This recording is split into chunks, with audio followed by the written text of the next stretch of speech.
Listeners, welcome back to Maya, my yoga audio. I'm your host, Megan Morgan, and it's time for another special bonus episode of Richard Morgan's novella, Naria. Last week, in part 1, we listened to chapters 1 through 5, as the main protagonist and character, Naria, discovers a baby along the shores of the Misty Mountains. There, she meets the as yet unnamed guardian who has been assigned to protect the baby from all harm.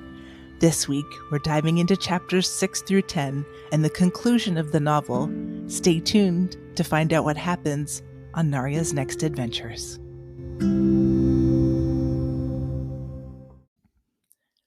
Chapter 6. Naria sat at the table eating and watching the stranger across from her. With each mouthful, her uneasiness decreases. They sat, enjoying the increasing warmth of the morning sun, and Naria strangely found herself beginning to relax despite the presence of this stranger. It occurs to her that she does not know the name of the man sitting in her home. This needed to be addressed immediately. Where was her mind? As if reading her thoughts, the stranger stopped chewing and began to speak. Before my present duties, I had been assigned to guard a close friend of the royal household. She did not trust her own people to protect her. Sometimes there are those who might facilitate a pathway to death that goes from mouth to stomach. He then continued to eat, slowly chewing each spoonful of stew. Naria was confused.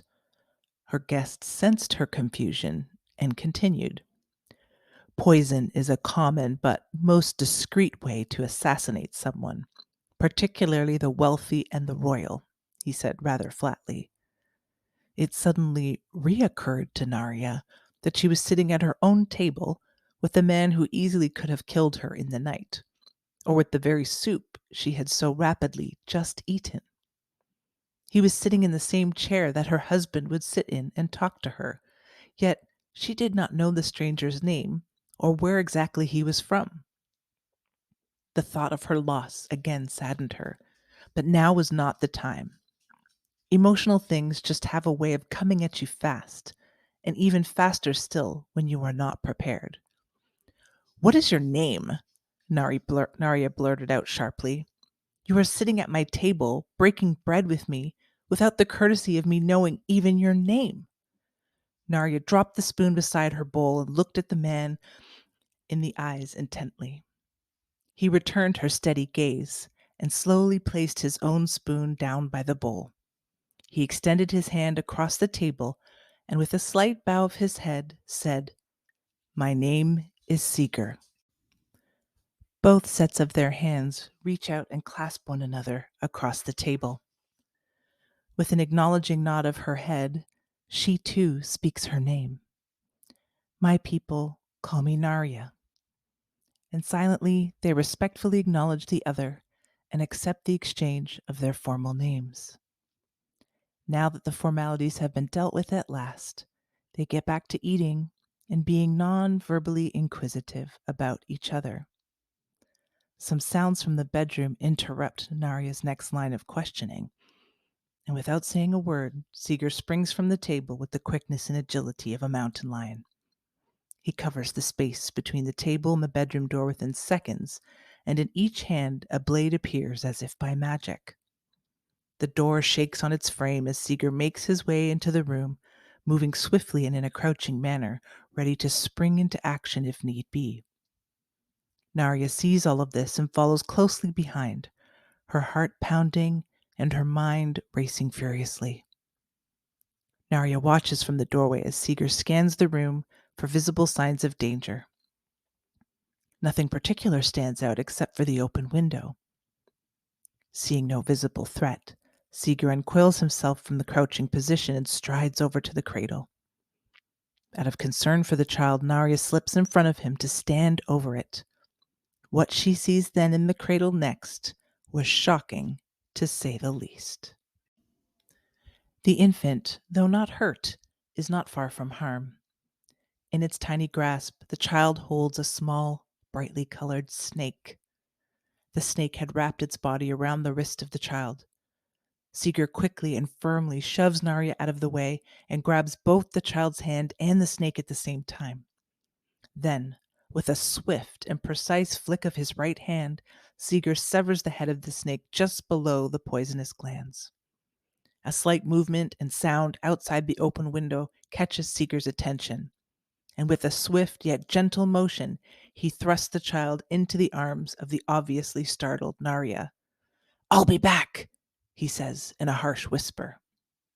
Seger, with barely a slight ruffle of his garments, dives out headfirst through the partially open window. The warm bundle of the child seems to shake Naria from her stupor, and she walks quickly to the open window.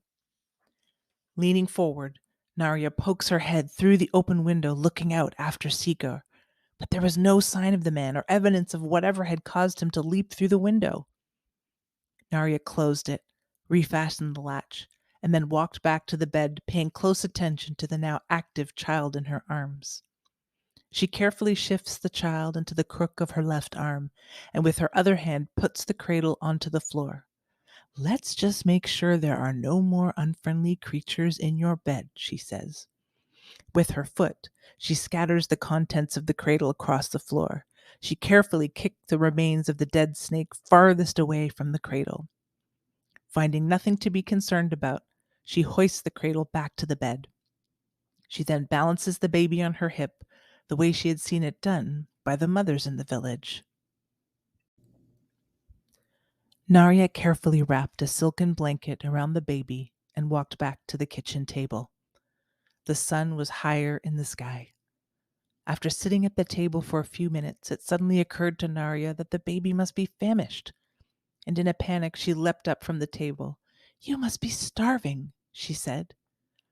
The sudden urgency in her voice and movements caused the baby to fuss. She quickly went back to speaking softly and cooing at the bundle in her arms. The tall woman stroked the baby's cheek with the knuckle of her forefinger, while her mind raced furiously, trying to determine what to do next. You see, unlike most young women her age, Naria was not familiar with children, particularly babies. She did not have younger siblings to care for growing up, and she had been raised as an outsider in a new community. This had effectively caused her to miss out on the presently much needed mothering skills.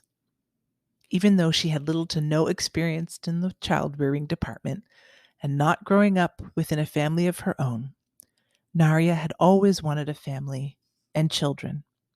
It was one of the many things she had planned to accomplish with her husband, but that would not be happening now. Chapter 7. The baby calmed down for a moment, warmed to the stroking of his cheek.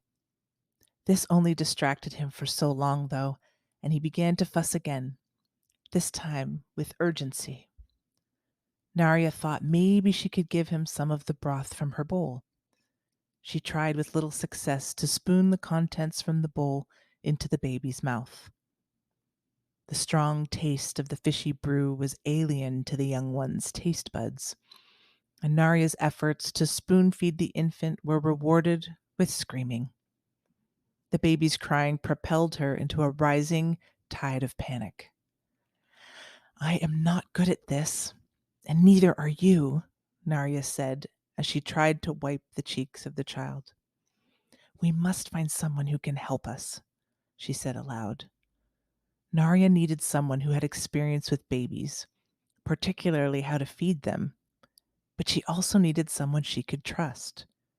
There were very few women in the village that fit this particular bill. One of these women was a friend of Naria's named Yilsi. Naria had known Yilsi for some time, and though the relationship did not start out very amicably at first, Naria had mistaken Yilsi as a rival in her pending romance with Kalsh. Little did she know then, and they laughed about it now, that Yilsi's interest had laid elsewhere. After discovering that Yilsi's true love was someone else, Naria and Yilsi had developed an unshakable bond and a strong friendship. Yilsi, for her part, had her own share of losses as of late. She had lost one soul of a set of twins in childbirth. But even though she was deeply saddened by the loss of her son, she vowed to make it up by loving her surviving daughter twice as much, if that was ever possible. Naria bundled up the baby in a manner she had seen other young mothers do. After what had happened earlier in the room, she wanted to be very careful. Seger, the guardian stranger, had still not returned, and Naria sensed that she and the babe were not out of danger just yet. Regardless, she needed help to feed him and keep him alive. No question about that. So she tucked the baby close to her chest, and that seemed to keep him from fussing as much. She then cast a shawl across her shoulders in an effort to disguise the fact that she was carrying a baby. The last thing she needed was to attract unwanted attention from the villagers who knew that she had no child of her own, or from strangers that might be seeking to harm this mysterious child. She opened the front door of her small house and stepped outside. The sun was higher now in the sky. The village was fully awake and bustling with daily activity. Men and women were swarming about the streets, going to and fro, tending to their day-to-day business. Amongst the adults, there were children too, teeming about, some playing and some begging and even pickpocketing as they went. Naria became very nervous, and with her blade close at hand, she began the trip across the village to see Gilsey. Naria's days of living with a roving band of gypsies came back to her mind. In their fashion, she used her shawl to cover her flaming red hair and to help disperse the illusion of extra bulk because of carrying a baby.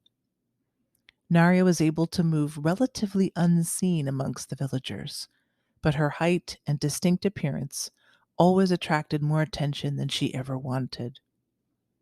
Naria was suddenly aware that there were more strangers milling about than usual, but this did not bother her too much, as she was singularly focused on getting herself and the baby to Yilsi's without incident. Even though the sun was moving higher, Naria kept to the shadows, being careful to ensure that she was not being followed. After the incident early that morning, she was sure being followed was not a good idea. Naria reached Yilsi's house without anything happening out of the ordinary. Normally, Naria would just walk into Yilsi's house, but today she exercised a bit more caution.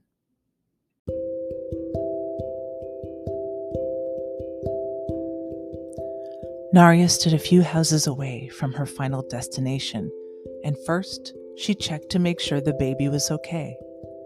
She looked around again just to make sure no one was watching her. Naria wasn't leaving anything to chance. "We are almost there, little one," she said, as she closed the distance to the door of the house. As she neared the doorway, Naria could hear singing coming from an open window. It was a soothing lullaby that sounded vaguely familiar to Naria, but was of little importance for the time being. The door was unlatched, as it was usually at this time of day. Upon hearing Yilsi's soft singing, Naria knew Yilsi was putting down her own baby to sleep.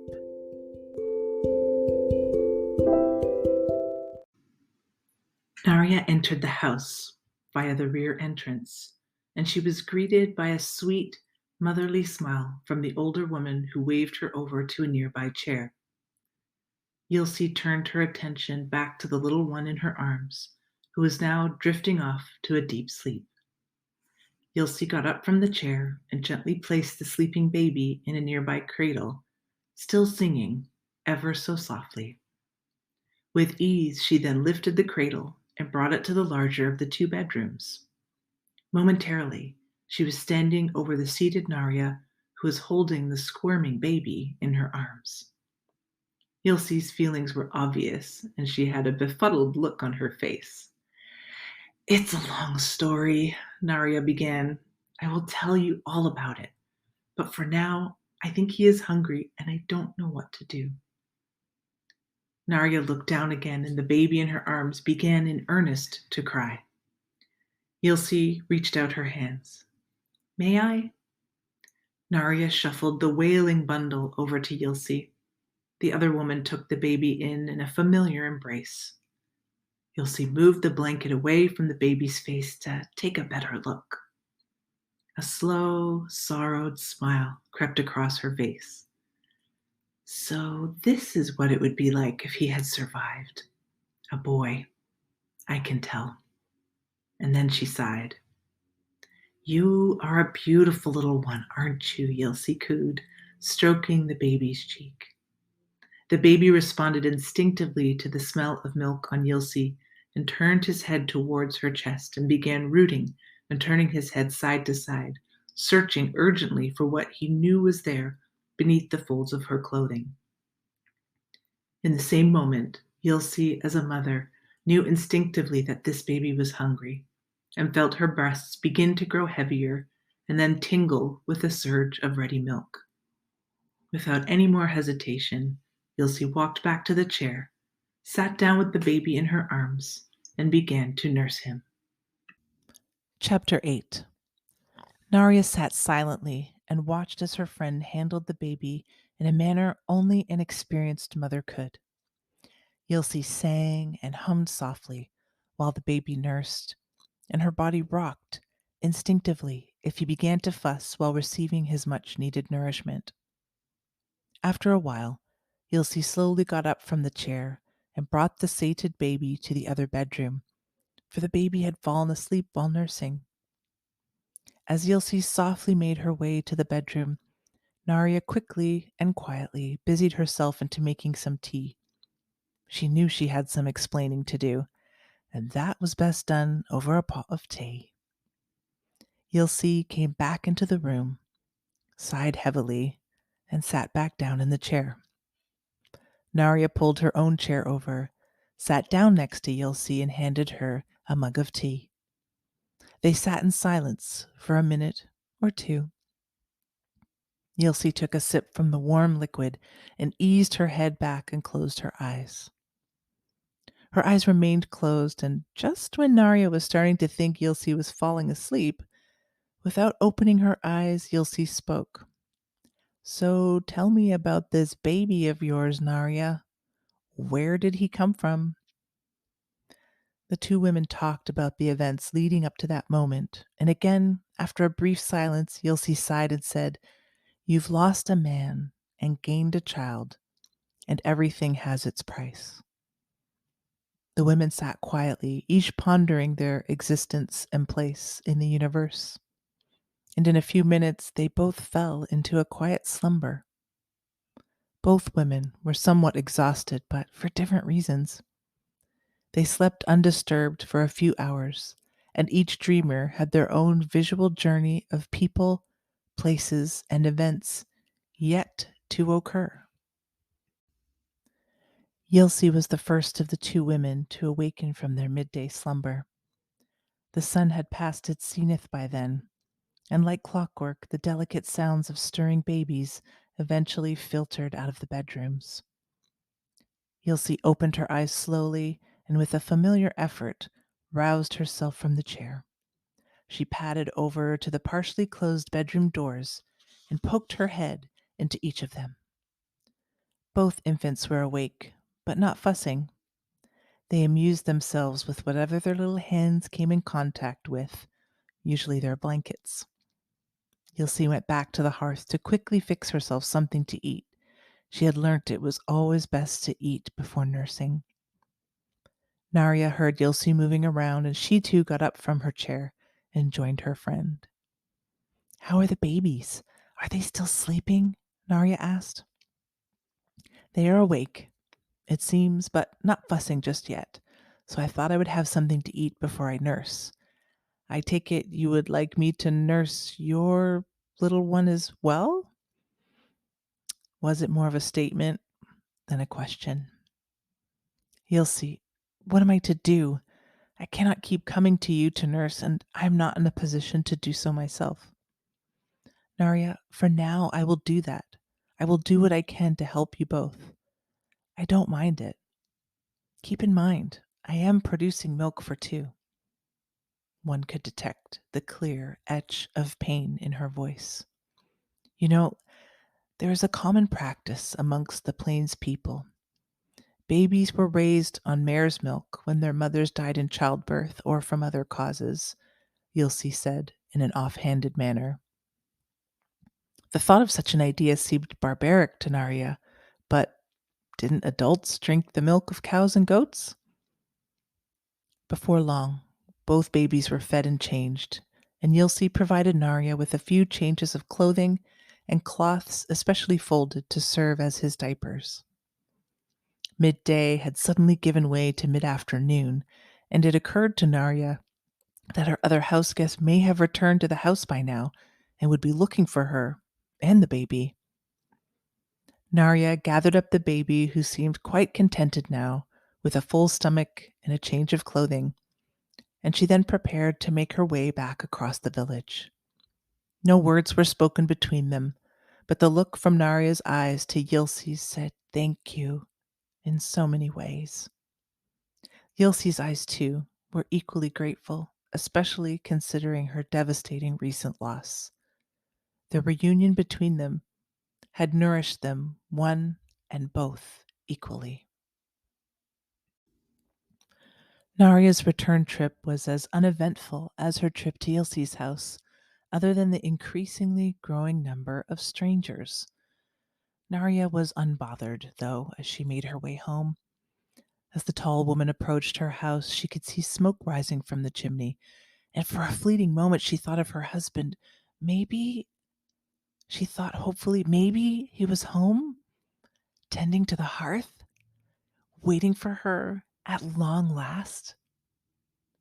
Her small flicker of hope was interrupted by the shuffle of the baby she was carrying beneath the folds of her shawl and cape.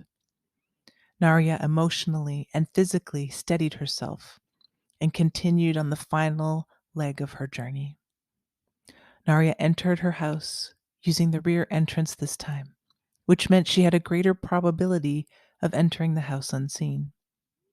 Her husband had been clever in that regard. He had been mindful to build the house in a manner that would allow for a covert getaway or entrance should it be so needed. She was grateful that his forethought had worked in her favor upon such a return as today.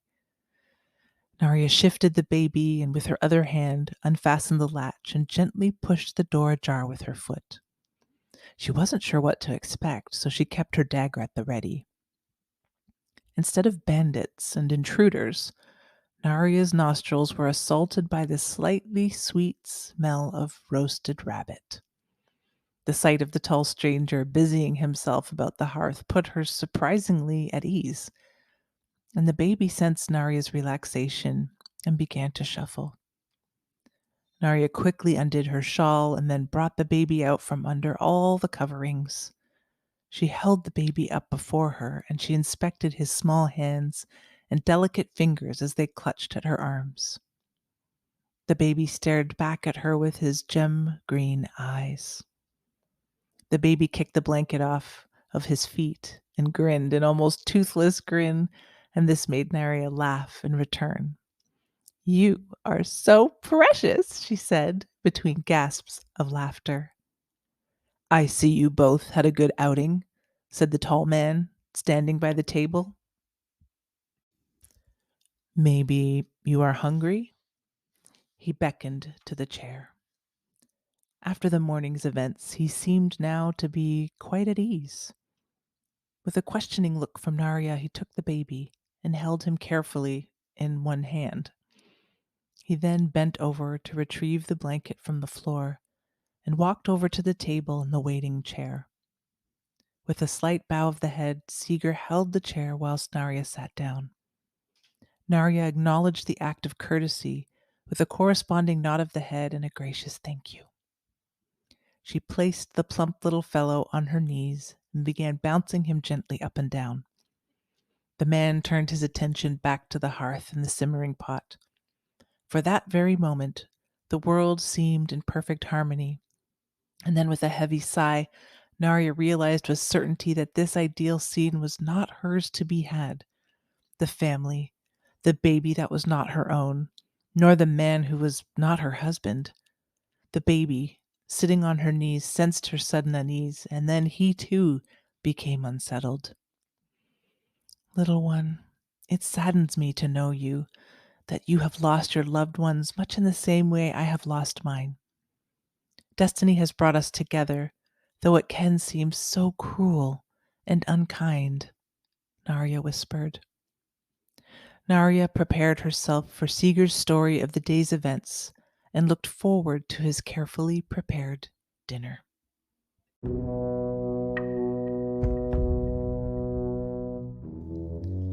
Chapter 9.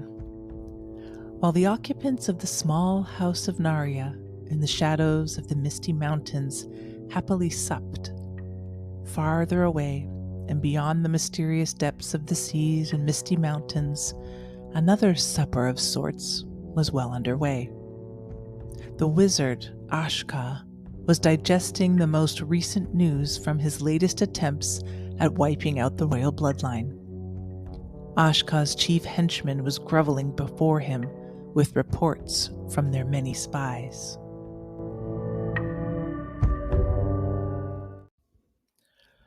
My lord, the royal fleet has been destroyed. There are no survivors. Our scouts and spies have reported that all 3 royal vessels have sank and the escort ships have been smashed against the rocks. Ashka chewed thoughtfully and noisily on the near rotten meat before him. His plans were finally falling into place, and the end of the royal bloodline was at hand. Are you sure of this? The wizard asked, without looking up from his plate, which was littered with the undercooked and most foul remains of some unfortunate creature. My lord, I am sure of this news. It was brought to me by my most trusted man, the henchman said, still kneeling in a position with his one remaining eye daring to stare out from beneath a dark, dirty hood. What of the child? Is he dead? A child could not survive on its own at sea, my lord. I am sure the child too is dead, drowned and its carcass devoured by a sea dragon, grunted the one-eyed man.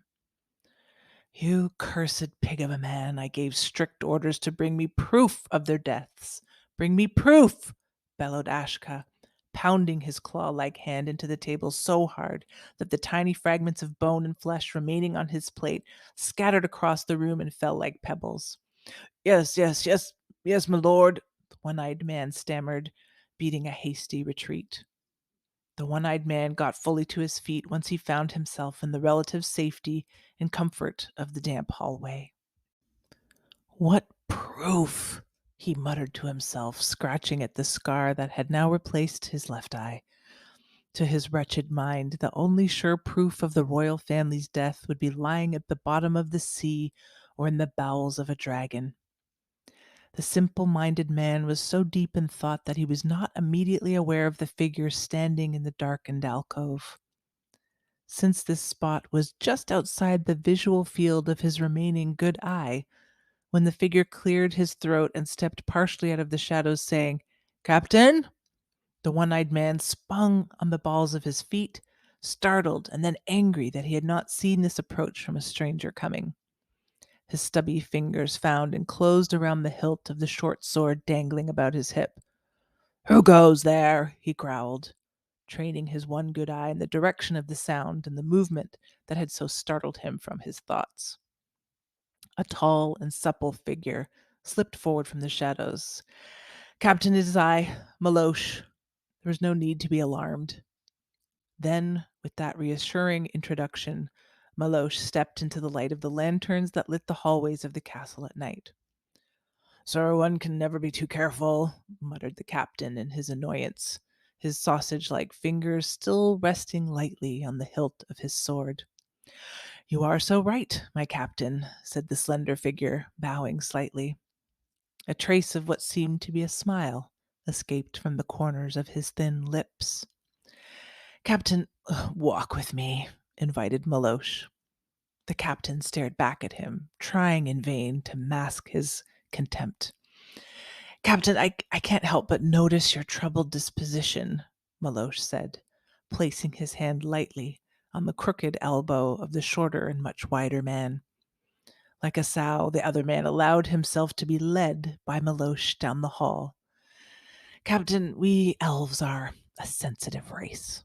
So sensitive that we can detect distress in others with such little effort. And you, my fine fellow, have a troubled mind, Milosh the elf said in a calm voice, barely above a whisper. Tell me, Captain, what word of the royal family? Milosh inquired. All three of the royal vessels were destroyed by a savage storm, the captain answered. What about survivors? All were lost to the sea. It seems the vessels were blown off course during the storm, and the ships were dashed amongst the teeth of the reefs and the rocky shores. Captain, I dare to ask, did you send other ships to determine whether anyone actually survived? Only a fool would send more men to their death in search of the dead. The captain's response was sharp, biting. Forgive me, Captain. I do not mean to question your judgment. I am merely inquiring out of concern for the royal family, Milosh answered, barely masking his growing contempt for his so called superior. He thought to himself, how could such a cur rise to the rank of captain in the royal guards? Milosh, like many of his kind, shared a certain disdain for humans ever since the end of the Great War, when an alliance was forged between men and elves in order to drive the darkness from the land. But the alliance that was once strong enough to drive out the darkness was weakening. This was due in large part to the activities of many of the Dark Elves. During the Great War, the Dark Elves had suffered the most. They lost their homes and communities in the mountains and were forced to scatter and live amongst the other elves and men in order to survive. Many Dark Elves believed that it was the weakness of men and the High Elves' distaste for war that stopped short the final assault that would have driven the Dark Forces forever from the Misty Mountains' ancestral home to the Dark Elves. However, it had been prophesied that once again the darkness would return, and then the house of men shall fall, and they too will be scattered throughout the land. And in turn, the dark elves would be returned to their rightful place amongst the beauty and majesty of the misty mountains. Many, like Milosh, would do anything to speed up the process and bring about the prophecy. As they saw it, without the fall of men, the house of the dark elves would not be restored. So while Milosh finds this man's presence no more worthy than the filth beneath his foot, for now he may serve towards a greater purpose. Like the corrupt captain and the treacherous wizard Ashka, Milosh had his own agenda at hand. The two figures moved along beneath the flickering lights of the castle hallway. They were barely able to contain their respective contempt for one another as they made small talk with forced civility and calm.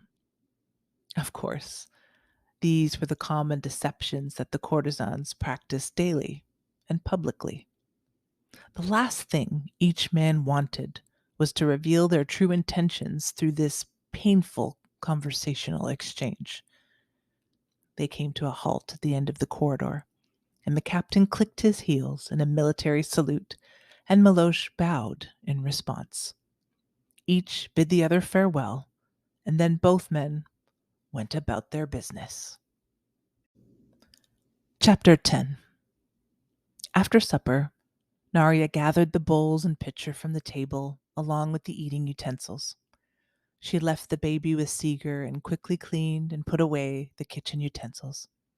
The last thing she needed was an open invitation for rats and other equally unpleasant pests. Naria came back to the main part of the house to find Seger humming softly and rocking the babe in the cradle. She walked around the cradle and looked in just as the baby was drifting off to sleep. The humming was unfamiliar to her, but nonetheless rather soothing.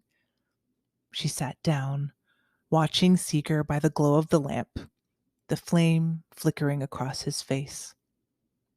It was getting darker earlier, and the days were shorter now, which meant the snow wouldn't be too far away. Naria then turned her head to the window and watched the sun find the horizon without much ado. The golden light caressed and flickered across the breaking swells of the sea, and she turned her gaze back to the baby and watched as with slight twitches of his tiny hand that he drifted off into a quiet, peaceful sleep. Traces of a small smile remained in the corners of his small mouth. Naria lifted the cradle gently from the table and carried it to the bedroom. Seger followed, closely behind them, still humming. While Naria settled the cradle on the side of the bed closer to her and further away from the window, Seger checked the room for intruders or any other suspicions, and upon finding none, he fastened and secured the window, all the while humming as he worked. Naria watched the man as he moved about the room with self-assurance, confidence, and some degree of skill. These noticeable attributes must have been honed and perfected from years of experience and practice. Naria finished her positioning of the cradle and then joined Seger again, who had reseated himself at the table. He had positioned himself so that he had a clear view of both entrances to the house, as well as the only window. Naria pulled an earthen jug from the cupboard along with 2 goblets and brought them to the table and sat down across from Seger, who had begun to prepare a pipe for smoking. Naria poured them each an ample serving of mead, an intoxicating drink made from fermented honey. After packing the bowl of the pipe to his satisfaction, Seger gathered his legs beneath him and stood up. He took a couple of steps towards the fire, reached for a burning twig, shook loose the ash from the tip, and exposed the live burning beneath. He applied the fire stick to the bowl of his pipe and puffed gently until the contents emitted a glow, followed by furls of smoke escaping from the corners of his mouth. Seger then moved back to the chair and resumed his position of quiet watchfulness. As the pungent and heady aroma from his pipe trailed into the room, Seger reached next for the goblet and brought the amber liquid to his lips.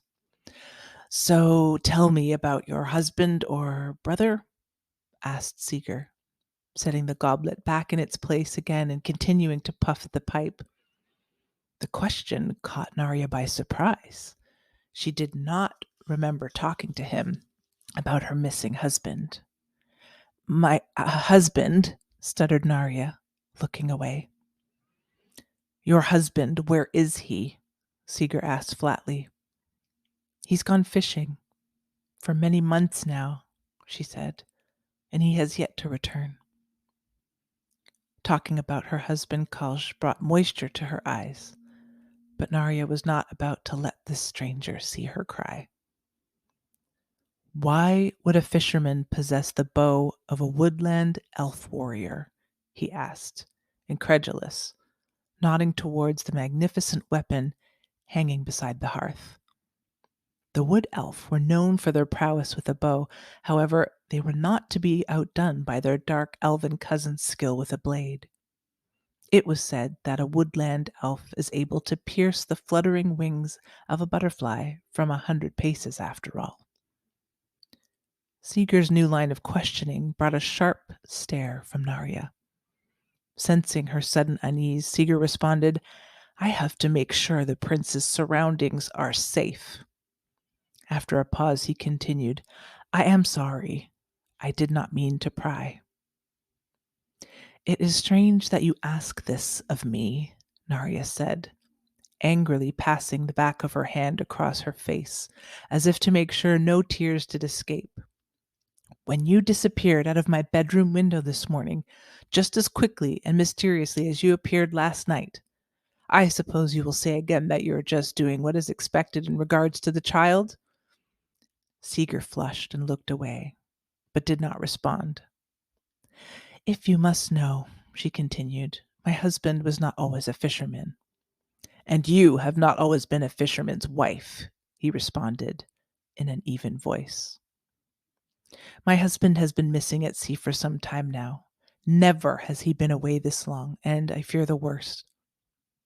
Naria's head hung under the weight of the words that had passed from her lips for the first time. Hearing the despair in her voice, Seger reached across the table and touched the skin of her forearm. His fingertips were dry and cool to the touch, and Naria at this moment welcomed the touch of another adult human, even that of this stranger. Pulling the smoking apparatus from his lips, he said to her softly, "You should not give in to hopelessness until, and if you see his dead body, you must continue to believe your husband will return." His fingers retreated, and the pipe resumed its position at the corner of his mouth. Gray smoke began to curl some more from the corners of his mouth as he continued to puff gently with his eyes half closed. Naria took a long, deep sip from the goblet before her and consciously felt the amber liquid as it passed through her lips, down her throat, and then finally brought warmth to her stomach. Naria began to think about happier times. Before she could drift further into her own thoughts, however, Seger cleared his throat to get her attention. "More assassins will come looking for the prince."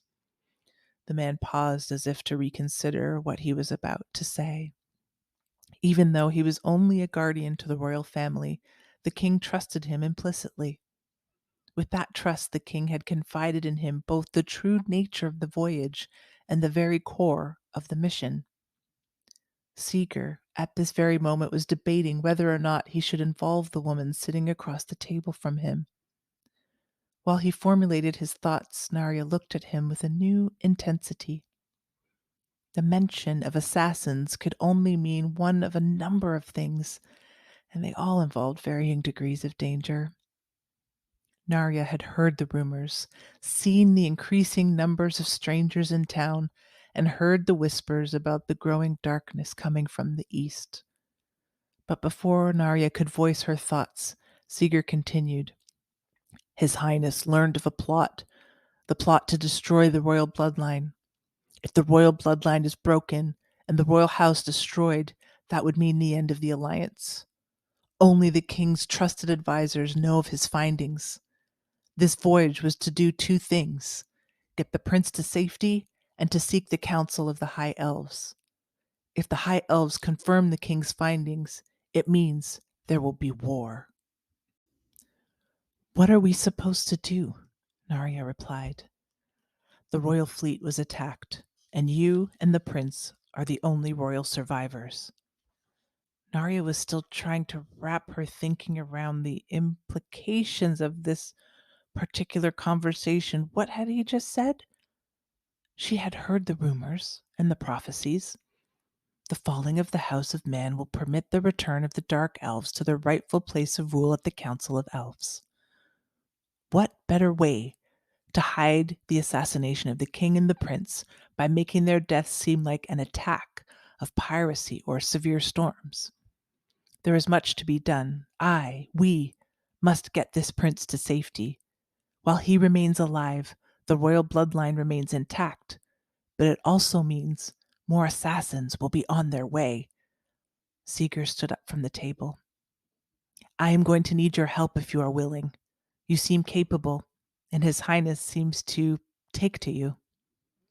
"I am not a wet nurse, if that is what you mean," Naria retorted. "I am sorry. I meant no offense. It's just that, in my duties as guardian, I have been asked to do a lot of things, but never have I been asked to care for a child, especially one of such importance," he said, lowering his head. "I will think about it and let you know." Naria was a little less than firm in her response. "Thank you. That's more than I can ask. I must prepare to leave. Before you know it, there will be more scouts looking to confirm the death of the royal family." And with that, Seger turned from the table and walked towards the door. "Where are you going?" Naria asks. "I am going to scout the area one last time and see what I can find. If there is anything useful from the wreckage, perhaps. In my earlier search, I could not find the body of the king. If the sea did claim the king's body, I want to make sure it is returned to the queen and given a royal burial. The remains of a king should not be left to the sea and scavengers. And with that, he left. After slipping through the door, Seger carefully checked the perimeter of the small house to ensure it was safe before heading for the rocky shore. After the earlier encounter, it was only a matter of time before other assassins would show up. The Dark Ones, as they are called, would soon come. Seger is certain of that. That certainty of the Dark Ones coming made Seger hasten his steps towards the shore. It didn't take Seger long to get to the rocks. He carefully scouted the area first to be sure that he would not have any unwelcome surprises. The four-legged scavengers weren't a concern for him, but he wanted to make sure he didn't have a repeat of that morning's events. For now, he was alone. No one seemed to have discovered the wreckage, and those that might have were either scared or making preparations to come back. The fickle tide had already started to reclaim what it had washed to the shore earlier. Seger picked his way through the remaining debris with a swift stealth. Unlike the other scavengers who were looking for food, Seger was looking for things he could use for the upcoming journey. He wasn't quite sure what he was looking for, but anything to do with the prince would be helpful. Staying close to the ground and with the help of the bright moon, Seger balanced upon the broken wooden planks, bodies of dead soldiers and the royal guards. The bodies were starting to bloat and discolor.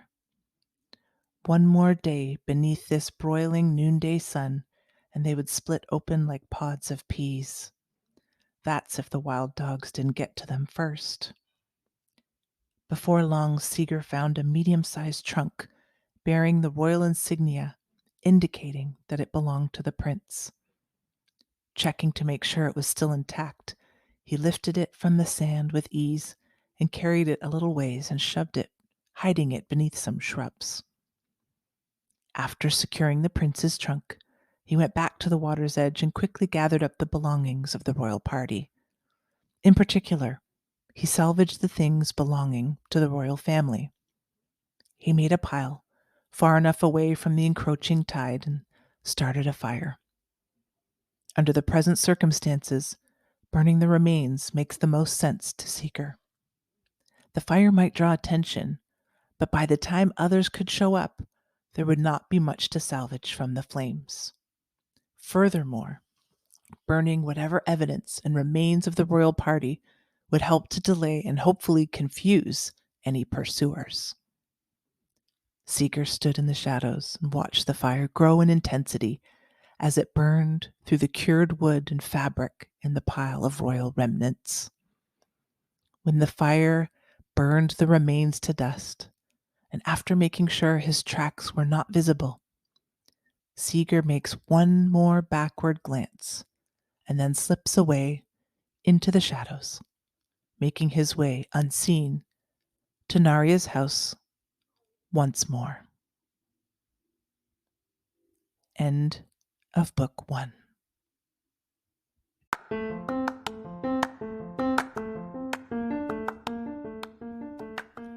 Listeners, thanks for making it through to the end of the audio novella with me this week. That wraps up the 2 bonus episodes, 63 and 64, of Richard Morgan's Naria. Do you think he should continue the tale and release another book to go along and finish the story of Naria, Seger, Kalsh, and the baby prince? Let me know. Send me an email, myyogaaudio@gmail.com. Next week, stay tuned on May the 12th as we release episode 65, which is another interview with a special guest who's a prostate cancer survivor and also my big brother. His name is Rydell Painter, and I look forward to introducing and sharing what he has to say with all of you. I'm also working on an upcoming episode about healing from inflammation, so stay tuned for that and more interviews with amazing guests, creatives, artists, wellness, and magic workers the world over. Thanks for being along on this ride with me. I'll see you soon.